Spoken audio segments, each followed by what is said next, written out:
Hi, I'm Millie Askew and I'm part of the Cereals and Oilseeds Market Specialist team in MI.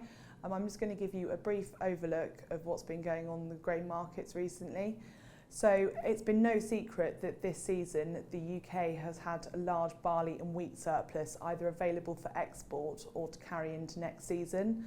The combined surplus of wheat and barley so far, or this season, according to the latest supply and demand estimates, is just under 7 million tonnes. From July to February, the UK exported 2.85 million tonnes of both wheat and barley, leaving 4 million tonnes to either be exported for the remainder of the season, so that's from March through to June, or to carry over into next season. Since the start of this year, so 2016, the sterling has weakened somewhat against a number of currencies, including the euro and the dollar, which anecdotally has aided UK cereals price competitiveness and helped boost exports over the past few months. The weakening of the pound has happened for a couple of reasons. Firstly, the Bank of England has kept its base interest rate at 0.5% in light of current growth in inflation figures. And secondly, the period of uncertainty faced by business and financial markets between now and the EU referendum on the 23rd of June. So combined wheat and barley exports in February totalled 512.5 thousand tonnes, which is the highest combined monthly level since November 2011. Looking at the historical 10-year average trend, September, November and December seem to be the largest months of exports, and as of April, towards the end of the season, export pace tends to tail off. Up until November this season, monthly exports followed roughly the 10-year average trend. However, since the start of this year, January and February monthly exports have soared way above the trend. So the tail off in April, as mentioned, which historically happens, might not be the case this season, as anecdotally the UK grains is one of the most competitively priced compared to our fellow EU counterparts, which could give us a bit more of an export edge.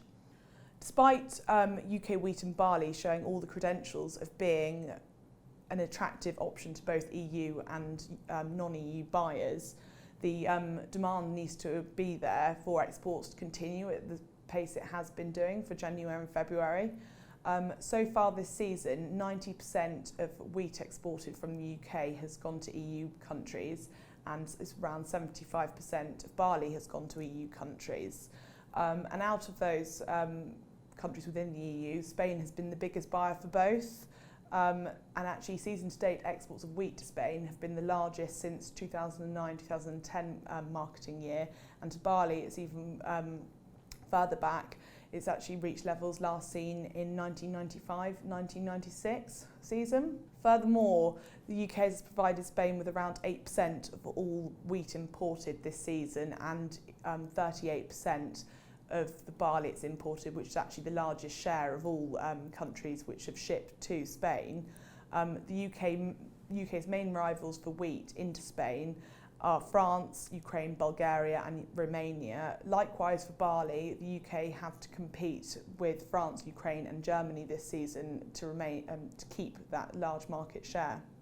Currency movements between now and the 23rd of June being unpredictable, combined with the price carry incentivising the industry to carry stocks over into next season, especially for wheat, the outlook for the UK trade is actually uncertain.